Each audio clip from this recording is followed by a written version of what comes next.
ઓમ. એ તો પ્રભુ બધા અમે રમકડા હતા અને જે તત્વબોધનો પ્રકાશ થયો એ પ્રમાણે બધા પૂછતા હતા અને એ પ્રમાણે બધા પોતપોતાના અનુભવની વાતો શેર કરતા હતા. તો આપણે બધા સામાન્ય જાણીએ છીએ કે આપણે વિષ્ણુ ભગવાનનો ફોટો જોયો હશે.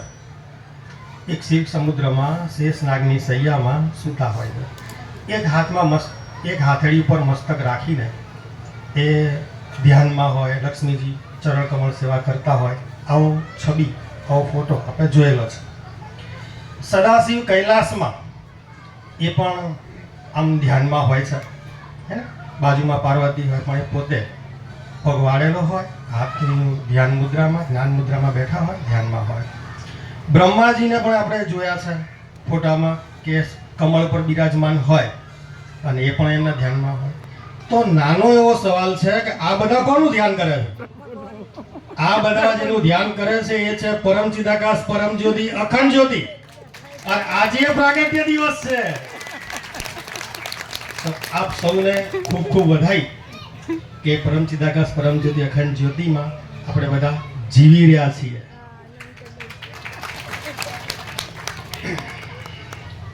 હવે કોઈ એક સામાન્ય માણસ આપણા જેવા હોય અને સાક્ષાત પરમાત્માને પ્રાર્થના કરે, એમાં કઈ વસ્તુ પદાર્થ વ્યક્તિ નથી માગતા. આ સંસારની ઝાડમાં થાકેલા હોય, કંટાળ્યા હોય, કઈ સૂઝતું ના હોય અને એ પરમ ચિદાકાશ, પરમ જ્યોતિ, અખંડ જ્યોતિને પ્રાર્થના કરે, હે પ્રભુ મારે કઈ નથી જોઈતું, મારે બસ પરમાત્માનું પરમ સત્ય જોઈએ, શાંતિ જોઈએ, એ બ્રહ્માનંદ જોઈએ છે. તો આવી પ્રાર્થના કરે તો આપણે જરા વિચારીએ, શું એ પરમાત્મા પ્રાર્થના ના સાંભળે? અરે લોકો માનતાઓ કઈ કરીને સંસારનું માગે છે અને જો એ એના પુણ્યના બળે સાંભળતા હોય તો પોતાના સ્વરૂપની માંગણી હોય તો શું એ ના સાંભળે? અને જ્યારે એ પરમાત્મા જ્યારે આમ જોવે છે કે એને પોતાનું સ્વરૂપ, પોતાનો પ્રકાશ માંગ્યો છે તો સીધી પ્રાર્થના એક્સેપ્ટેડ, સ્વીકાર. અને પછી એ પરમાત્મા કેવી વ્યવસ્થા કરે? આપણી તો એટલી બુદ્ધિ ક્ષમતા નથી, છતાં પણ આપણે વિચારીએ કે પરમાત્મા શું વ્યવસ્થા કરે. તો એ પરમાત્મા શું કરે કે આમ જુએ, આમ એને ક્યાંથી હેલ્પ મળે એવી છે, હે ને? ક્યાંથી હેલ્પ મળે એવી છે? કેમ કે આપણે જાણીએ છીએ કે નિર્વિકલ્પ સમાધિમાં 21 દિવસ જો કોઈ રહે છે તો તરત દેહ શાંત થઈ જાય છે, હે ને? એવું અમે સાંભળ્યું છે કે 21 દિવસ નિર્વિકલ્પ સમાધિ થાય અને દેહ શાંત થઈ જાય તો પ્રભુ આમ જુએ. પછી એવું કોઈ નિર્વિકલ્પ સમાધિ સિદ્ધ હોય એને દેહ શાંત ના થવા દે, એની રક્ષા થાય. એ બીજા કેટલાયને જગાડવા માટે હોય.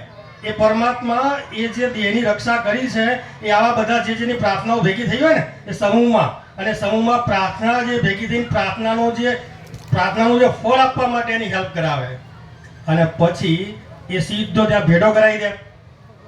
એવા જે નિર્વિકલ્પ સમાધિ સિદ્ધ મહાત્મા હોય ત્યાં સીધા જેને પ્રાર્થના કરી ત્યાં સીધા જોડાઈ દે. અને આપણે જાણીએ છીએ કે સ્વામીજી જે છે એ નિર્વિકલ્પ સમાધિમાં હતા, હે ને? હા, એવું અમે સાંભળ્યું છે, પૂરું તો અમે નથી જાણતા, પણ પ્રભુએ નિર્વિકલ્પ સમાધિમાંથી એ પાછો દેહ પરત આવ્યો છે અને જાગ્યા છે. તો શું એ આપણા બધાની પ્રાર્થનાથી નહીં આવ્યો? આપણે બધાએ પરમ ચિદાકાશને પ્રાર્થના કરી દઈએ, પ્રભુ નહીં ખબર પડતી આ સંસારમાં શું કરવું, આ જગત કેમનું છે, કેમનું જીવવું. અને આ તત્વબોધ તો આપણે જે સમયમાં જેટલો લીધો હતો એ પ્રમાણે તો કોઈ મેચિંગ જ નહીં આમાં. તો આ જગત કેવું છે, આ પ્રકાશ કેવો છે, શું કરીએ? ત્યારે આપણા બધાની પ્રાર્થનાથી પીગળીને એ પરમાત્માએ જે દેહનું રક્ષણ કર્યું છે ને આપણા વચ્ચે રાખ્યો છે આપણે જગાડવા માટે, આજે એનો પ્રાગટ્ય દિવસ છે. અને અમારે હમણાં વાત થઈ કે આ દ્રશ્ય સાચું લાગે છે ને કેવી વાત હતી. તો અમે જે પ્રકાશ લીધો છે, જે જાણ્યું છે એ પ્રમાણે અમારી ભૂલ પણ હોઈ શકે, છતાં પણ અમે અમારા પ્રકાશમાં જે હૃદયમાં ધારણ કર્યો છે એ પ્રમાણે અમે કહીએ છીએ. ચૈતન્ય આત્મા હોય એમાંથી વિચાર ઉઠે, વિચારમાંથી દ્રશ્ય થાય. બધાને એમ થાય કે હું ચૈતન્ય છું, એવો ઘણા બધાને ડાઉટ હોય છે. મને તો આ લાગે છે, તો તમને વિચાર નથી આવતો? તે વિચાર શું ચૈતન્ય વગર હોઈ શકે? કોઈ સમુદ્રનું મોજું સમુદ્ર વગરનું હોય ખરું ભાઈ? ના હોય. તમને તમારા ચૈતન્યમાંથી વિચાર ઉઠે, વિચારમાંથી દ્રશ્ય થાય, તો પેલા અતિ સૂક્ષ્મમાંથી સૂક્ષ્મમાં, સૂક્ષ્મમાંથી સ્થૂળમાં આમ ફરતા ફરતા જાય છે. પણ જે વસ્તુ જેમાંથી ઉત્પન્ન થઈ હોય એના જેવી હોય. જેમ સોનાના દાગીના સોના જેવા હોય, માટીના રમકડા માટી જેવા હોય, તો આ બધું એ જ્યાંથી ઉઠ્યું છે એ એના જેવું જ છે. બધું જ ચૈતન્ય છે. પણ આપણને એ સમજવામાં જો કોઈ અડચણ હોય તો બસ એટલી જ છે કે આપણે ચૈતન્ય છીએ, દેહ નથી. અને આપણને ઘણીવાર એવો રિયલ અનુભવ થાય છે, પણ કેમ જાણે શું જાણે ખબર નહીં કે કેમ આંખાડા કાન કરતા હશે. તમે જો તમને એવો ભ્રમ થાય કે હું આંખેથી જોઉં છું. અરે આ રાત્રે સૂતા હોય ને આંખો બંધ હોય, સપનું દેખાય છે. ક્યાં તમે આંખથી જુઓ છો? અરે ઊંડા ડીપ થિંકિંગમાં જાઓ તો જે થિંકિંગ કરતા હોય એ બી ચિત્ર સાદ્રશ્ય થઈ જાય છે. ક્યાંનો વ્યાયામ છે કે આંખથી જ દેખાય છે? આંખ તો સાધન છે, અંદર જોવાવાળું કોઈ બીજું છે. તો ત્યાં જરા ધ્યાન લઈ જઈએ. આ દેહ તો વિકાર વાળો છે, જન્મ મરવા વાળો છે, બદલાવા વાળો છે, પણ અંદર કંઈક એવું છે કે નથી બદલાતું. એ જ નથી બદલાતું એ આપણે છીએ. તો જ્યાંથી વિચાર ઉઠે છે, વિચાર કોને આવે છે? ચૈતન્ય વગર તો વિચાર હોય જ નહીં. તો એ વિચાર છે ત્યાં અમે પ્રકાશમાં એ લીધું છે કે આ ઇંગ્લિશ 8 હોય, ઇંગ્લિશ 8 માં વચ્ચેનો સ્પીયર છે એ મન કે વિચાર છે. એ વિચાર જો ચૈતન્ય સ્વરૂપનો, આપણા પોતાના સ્વરૂપનો હોય તો આપણે પોતે જ અનંત શુદ્ધ મહાચિદાકાશ છીએ. પણ જો એ વિચાર સંસારનો હોય તો આ જગત દ્રશ્ય ભ્રમની દુઃખ જંજાળ તો આપણે જોઈ જ રહ્યા છીએ. તો વિચાર સેન્ટર પોઈન્ટ છે. જો ત્યાંથી ચેન્જ કરવામાં આવે તો અમે માનીએ છીએ કે જો વિચાર જો પરમાત્મા તરફ ના થઈ જાય તો આ દ્રશ્ય જગત નહીં રહે. જેમ એક્ઝામ્પલ તમને કોઈ એમ કે તમારા પિતાજીને હાર્ટ એટેક આવ્યો છે, જલ્દી ફટાફટ આવો, તો અહીંથી ફટાફટ તમે ભાગો છો, ઘેર જાઓ છો, પણ એવું કંઈ બની નથી હોતું. કોઈ પ્રેન્ક એટલે મીન્સ મજાક કરેલી હોય છે. તો હાસ થાય ત્યાં પહોંચ્યા પછી અને પાછા આવીએ તો આપણે કંઈક આવી મજાક તો કંઈ કરાતી હશે. તો આપણે કહીએ 1 મિનિટ, તમે જ્યારે ઘરે ગયા તો રસ્તામાં બાજુમાં એક કાળું કૂતરું બેઠું હતું, જોયું તું? કે ના, કાળું કૂતરું તો જોયું જ નહીં. તો જેમ તમારું લક્ષ્ય એ ઘરે થઈ ગયું, પિતાજી પાસે પહોંચવામાં થઈ ગયું, એમ જો તમારું લક્ષ્ય અનંત શુદ્ધ મહાચિદાકાશ હોય તો આ જગતનું કોઈ કાળું કૂતરું દેખાવાનું છે?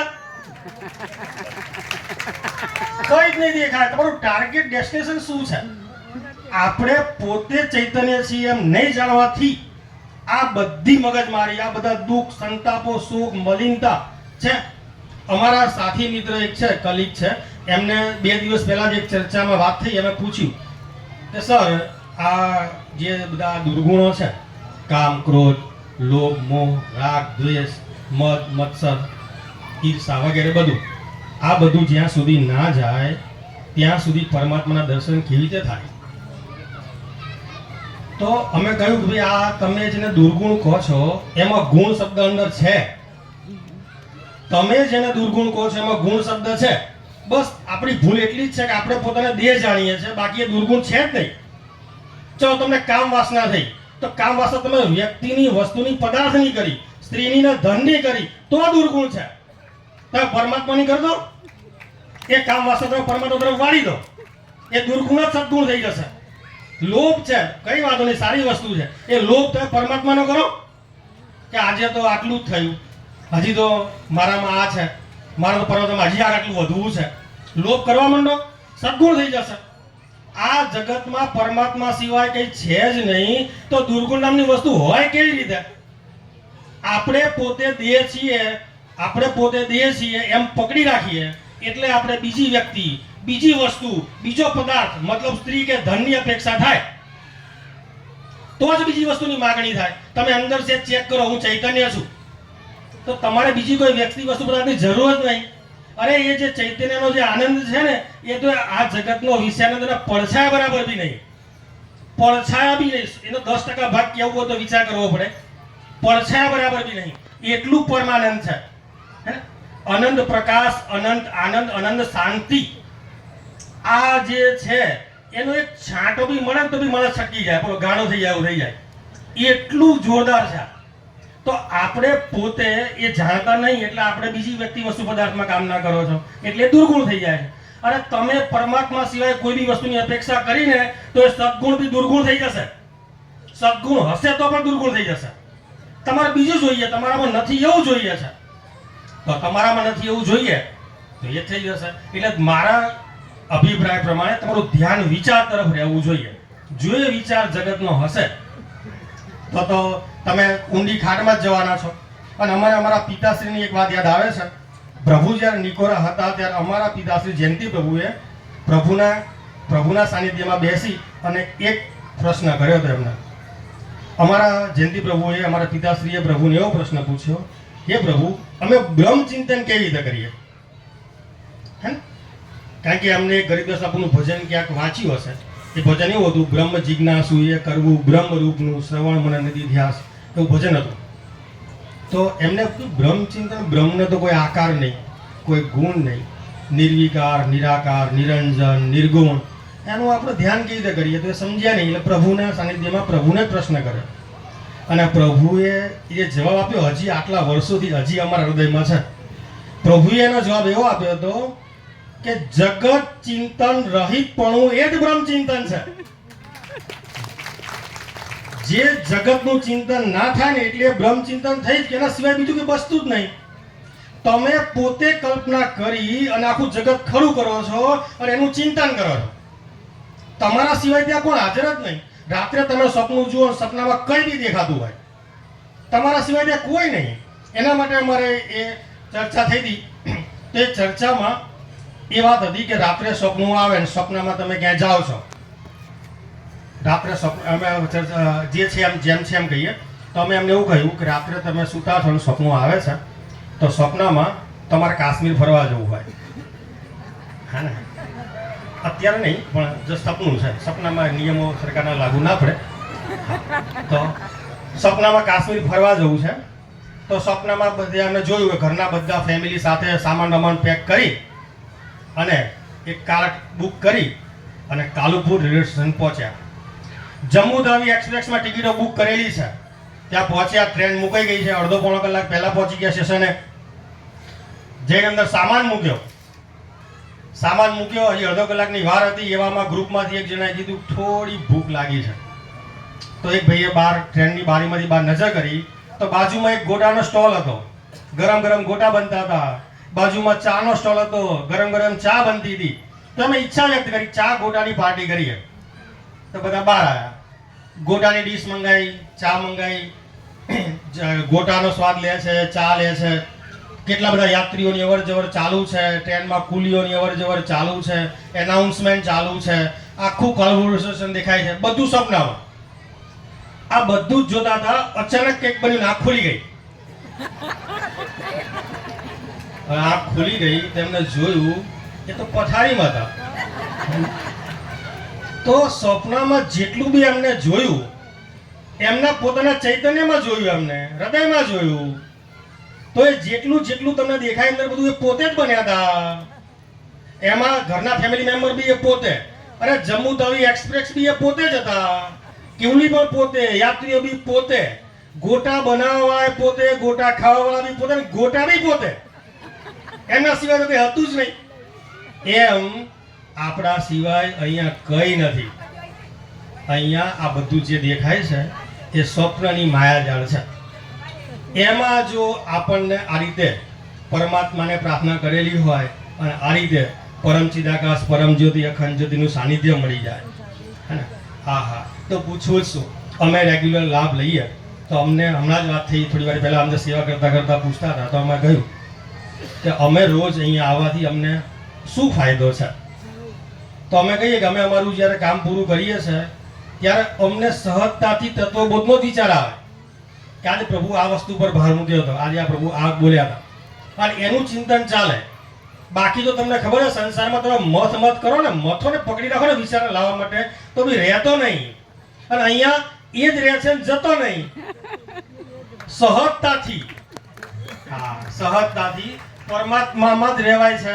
એના ચિંતનમાં, એના ધ્યાનમાં, એની જે મસ્તી છે ને એ કદાચ હું શબ્દોમાં વર્ણન ના કરી શકું, કરી શકાય એમ પણ નહીં. કેમ કે કોઈ એમ કે ગોળ કેટલો ગળ્યો છે, અથવા ગોળ કેવો છે આપણે કહીએ ગળ્યો, ગળ્યો કેવો છે પછી એ ના બોલાય, પછી એ અનુભવથી જ ખબર પડે. ખાલી ગળ્યો છે એટલે સુધી બોલાય, હે ને? એટલે આજની વાતમાં મારે એટલું જ કહેવું કે તમારા વિચાર, અંદરના વિચાર, સ્થૂળ તો અંદર વિચાર પ્રમાણે થશે.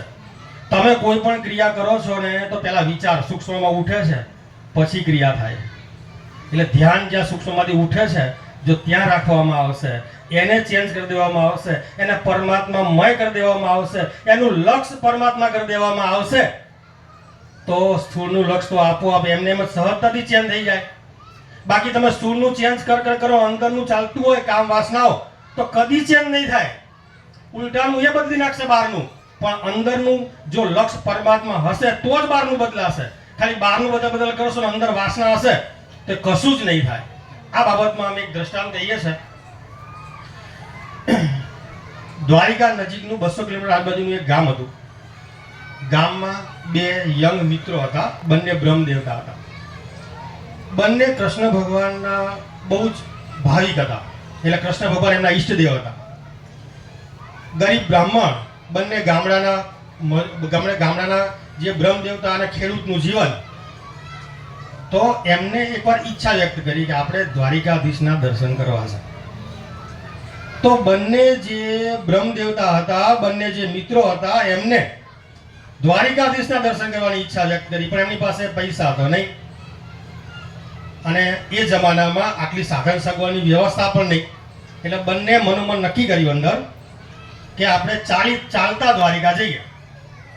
200 કિલોમીટર છે, રોજ 40 કિલોમીટર ચાલીશું તો 5 દિવસમાં પહોંચી જઈશું. આવો પ્લાન કરીને બંને નીકળ્યા. થોડો ઘણો પ્રસાદ એમને સાથે લીધો અને બંને ચાલતા નીકળ્યા. શરૂઆતના પહેલા દિવસે જુસ્સો, ફૂલ ઉત્સાહ, ફૂલ ચાલે, ચાલતા અને ભૂખ લાગે ત્યાં પ્રસાદ લે.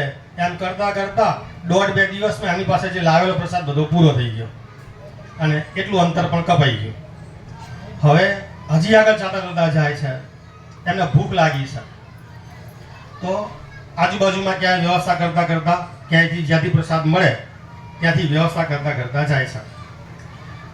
હવે એમ કરતા 3 દિવસ પસાર થયા. ચોથો દિવસ આવ્યો. ચોથા દિવસની મુસાફરી સ્ટાર્ટ થઈ સવારથી, અને એ દિવસે બન્યું એવું કે ચોમાસાનો જે સમય હતો, વાદળા ફૂલ અંધાર્યા હતા, હે ને? ગરમીનો માહોલ, વરસાદની ગરમી, ફૂલ વાદળા અંધારેલા, અને તોય એ અડગ નિશ્ચિંતપણે પોતાના દ્રઢ નિશ્ચય સાથે એ મુસાફરી ચાલુ જ રાખે. આખો દિવસ ચાલતા સાંજ પડી, થાકીને લોથપોથ થઈ ગયા, ભૂખ લાગેલી જોરદાર, થાક, ભૂખ, ઊંઘ, અને નજીકમાં કોઈ સહારો શોધતા હતા. એવામાં નજીકમાં એક ગામ દેખાયું, ગામની બહાર એક મકાન દેખાયું. તે બંને બ્રહ્મદેવતા ત્યાં મકાન સુધી પહોંચી ગયા અને ત્યાં અવાજ આપ્યો. ત્યાં બંને કીધું અલખ નિરંજન.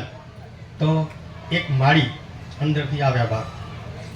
અંદરથી આવે એમને કહ્યું કે અમે બંને બ્રહ્મદેવતા છીએ, અમારે દ્વારિકાધીશના દર્શન કરવા અમારે દ્વારિકા જવું છે, મુસાફર છીએ, આજે અમારો મુસાફરીનો ચોથો દિવસ છે, ખૂબ જ ભૂખ લાગી છે, ખૂબ જ થાક છે, જો તમે અમને પ્રસાદની વ્યવસ્થા કરી શકો તો ધન્યવાદ, અને અમારે થોડો વિશ્રામ પણ કરવો છે. બન્યું કે જેના ઘેર આ એમને રજૂઆત કરી, એ જે બેન હતા, જે માતાજી હતા, એ ગણિકા એટલે કે વેશ્યા હતા, વેશ્યાનું ઘર. તો એના મનના કોઈ થોડા ભાગમાં પવિત્રતા હજી જળવાઈ રહી હશે, મનના કોઈ ભાગમાં હજી પવિત્રતા જળવાઈ રહી હશે. તો એ માતાજીએ પહેલા પ્રણામ કર્યા, નમસ્કાર કર્યા અને કહ્યું કે પહેલા હું મારી વાત પૂરી સાંભળી લો.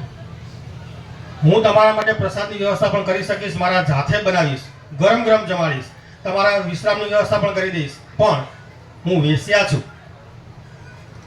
મારે તમને આ રજૂઆત કરવી છે. જો તમને વાંધો ના હોય તો હું બધી વ્યવસ્થા કરી દઉં, પણ મારે પહેલાં રજૂઆત કરવી પડે કે કાલે તમને એ વાતથી દુઃખ થાય તો હું વેશ્યા છું. તો આવું જ જ્યારે કીધું તો પેલા બેના મગજમાં ધરતી ગંભાયો, હે ને? બેના માઇન્ડમાં ધ્રુજારી ચાલુ થઈ ગઈ, વેશ્યા છે. તો એક મિત્રએ કીધું કે ભાઈ ના ભાઈ, આ તો ના રોકાવે, આ તો ખોટું થાય. આપણે તો પરમાત્માની યાત્રામાં નીકળ્યા છીએ અને તો વેશ્યાનું ઘર છે, એનો પ્રસાદ લેવાનો, હે ને? ખોટી રીતે કમાયેલા ધનમાંથી પ્રસાદ લઈએ, અહીંયા વિશ્રામ કરીએ, લોકો શું કહેશે, આપણે પોતાને કલંક લાગશે, મારે તો નથી રોકાવું. એટલે એક જે મિત્ર હતો એને કીધું હું નહીં રોકાવું, હું તો આગળ જ જઈશ, જે સૌ થાય, જય દ્વારિકાધીશ, હું નહીં રોકાવું. બીજો જે મિત્ર હતો એને કીધું કે ભાઈ આપણે પહોંચી જઈશું, પણ દ્વારિકાધીશની જે દર્શન કરવાની અવસ્થા આપણી છે ખરી, ઠેકાણા છે આપણે? આ પગ નીચે એકી બેકી રમે, સરખા પગ ઊભા રાખવાની વ્યવસ્થા નહીં, ભૂખ અંદર એટલી છે કે પેટ ચોંટી ગયું છે, અશક્તિ છે, કેવી રીતે શક્ય થશે આ બધું? એક કે માર્ગ તો ઈચ્છા એવી છે કે આપણે કામ કર, આપણે રોકાઈ જઈએ, કાલ સવારે જઈએ. કાલે એમ થયું કે કાલના દિવસ 5મો દિવસે કાલ પહોંચી જ જવાના આપણે. તો એ બીજો મિત્ર કે ના હો ભાઈ, હું નહીં રોકાઉં. બેને આ વાત પર મતભેદ થયો અને બે થોડી ચર્ચાઓ કરી, ઝઘડ્યા પણ ખરા. અને છેવટે એક મિત્ર કે ના હું તો રોકાઈશ, એક મિત્ર કે હું નીકળી જઈશ. એક મિત્ર તો ક્યાંય તરત જ પોતાનો સામાન લઈને નીકળી ગયો અને બીજો મિત્ર ત્યાં રોકાયો. પેલી જે વેશ્યા હતી, જે ગણિકા હતી, તરત જ પહેલા તો એમના પગને ચરણ સ્પર્શ કરીને પ્રણામ કર્યા, એમને બેસવાનું આસન, સ્નાન કરવાની વ્યવસ્થા કરી આપી અને ફટાફટ ગરમ ગરમ જમવાનું રસોઈ ચાલુ કરી. દાળ ભાત શાક લાડુ બધું મસ્ત ફટાફટ બનાવવાનું ચાલુ કર્યું. એમને સ્નાન કરાવીને આસન આપી અને મસ્ત ગરમ ગરમ જમાડ્યા. એમને સુવા માટે મસ્ત વ્યવસ્થા કરી દીધી, પ્રણામ કર્યા અને મસ્ત આ તો જે ભૂખ લાગી હતી એટલું બધું ખાઈ ગયા કે એનું ધ્યાન ના રહ્યું, એટલો બધો વિશ્રામ થયો, અંદરથી એ તૃપ્તિ થઈ ગઈ. એમ કહેવાય ને કે વેશ્યાના ભાગ્ય ઉઘડી ગયા, હે ને? ત્યાં વિશ્રામ લીધો પેલા અમને. પેલા જે બીજા મિત્ર હતા તો નીકળી ગયા દ્વારિકા જવા માટે. એ આખી રાતની મુસાફરી કરીને સવારે પહોંચી ગયા દ્વારિકા. સવારે દ્વારિકા અને આ સવારે જાગ્યા એટલે મનમાં થોડો વસવસો તો હતો જ, કેમ કે પેલો ખબર હતી વેશ્યાનું ઘર છે, એના ત્યાંથી પ્રસાદ લીધો એટલે થોડુંક મનમાં ગીટી જેવું ફીલ હતું. પણ એ એવું વિચારે કે મારો જે મિત્ર છે એ તો દ્વારિકા પહોંચી ગયો હશે, દ્વારિકાધીશની સામે ઊભો હશે, દ્વારિકાધીશના દર્શન કરે છે, અંદર ચિંતન એને દ્વારિકાધીશનું ચાલે. અને પેલો જે આખી રાતની મુસાફરી કરીને દ્વારિકાધીશ મંદિરમાં પહોંચ્યો હતો દ્વારિકાધીશ સામે, એને તો થાકની ને ભૂખની તો કોઈ સીમા જ નહોતી. એ બે ત્યાં એવું વિચારે છે કે મારો મિત્ર રોકાઈ ગયો ને હું રોકાઈ ગયો તો સારું હતું. શાંતિથી પ્રસાદ લે, શાંતિથી વિશ્રામ થાય, મસ્ત દર્શન કરે. એક દ્વારિકાધીશ સામે ઊભો વેશ્યાના ઘરનું ચિંતન કરે છે, બીજો વેશ્યાના ઘરમાં ઊભા દ્વારિકાધીશનું ચિંતન કરે છે. અને એમના પુણ્યના પ્રતાપે કે એમના ફળની સિદ્ધિ રૂપે એવું બન્યું કે સાક્ષાત દ્વારિકાધીશ ત્યાં વેશ્યાના ઘરમાં વધાર્યા. એને તો ત્યાં દ્વારિકા જવાની જરૂર ના રહી, દ્વારિકાધીશ સામેથી પધાર્યા ત્યાં. એ તો પોતે પવિત્ર થયો પણ વેશ્યાનું ઘર પવિત્ર થઈ ગયું, મંદિર થઈ ગયું. તો મુખ્ય વાત એ જ છે કે અંદર ચિંતન કયું ચાલે છે, દ્વારિકાધીશનું ચાલે છે કે વેશ્યાના ઘરનું ચાલે છે? તો આપણે બી આ વાતમાંથી એ જ બોધ લેવો છે કે આ દેહ જ્યાં બી ક્રિયા કરતું હોય, જે બી કામ કરતું હોય, અંદર ચિંતન, હે ને? હું દેહ છું એનું ચાલે છે કે હું આત્મા છું, ચૈતન્ય છું એનું ચાલે છે? જો હું ચૈતન્ય છું તો તમે જ્યાં બી છો એ દ્વારિકાધીશ જ ધામ જ છે. અને હું દેહ છું તો તમે ક્યાંય બી હોય એ વેશ્યાનું ઘર જ છે. ઓમ ઓમ ઓમ.